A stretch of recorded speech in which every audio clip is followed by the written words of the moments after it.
பழமையான ஒரு நாட்டில் குலசேகரன் என்ற மன்னன் ஆட்சி செய்தான். அவன் நல்ல மனம் கொண்டவன். ஏழைகளுக்கு உதவுவது அவனுடைய இயல்பு. ஒரு நாள் அவன் அமைச்சரான அதியனை அழைத்து, நம் நாட்டில் யாரும் பட்டினியாக இருக்கக்கூடாது, பட்டினி இருக்கக்கூடாது, எல்லோருக்கும் சமளவு உணவும் பணமும் வழங்க வேண்டும் என்றான். அமைச்சரும் அரசனின் நல்ல எண்ணத்தை பாராட்டினார். உடனே அறிவிப்பு வெளியிடப்பட்டது. நாட்டில் உள்ள அனைவருக்கும் ஒரே அளவு உதவி வழங்கப்பட்டது. முதல் சில நாட்கள் மக்கள் மகிழ்ந்தனர். ஆனால் சில வாரங்களுக்குப் பிறகு பிரச்சனைகள் தோன்றின. வயலில் உழைக்கும் விவசாயியும் வேலை செய்யாமல் சோம்பேறியாக இருப்பவனும் ஒரே அளவு உதவி பெற்றனர்.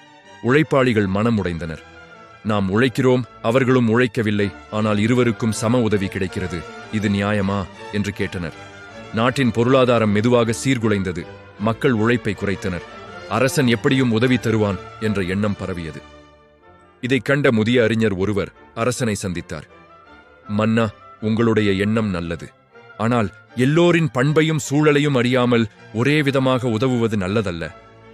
உழைப்பாளிக்கு ஊக்கம் வேண்டும், சோம்பேறிக்கு அறிவுரை வேண்டும் என்றார்.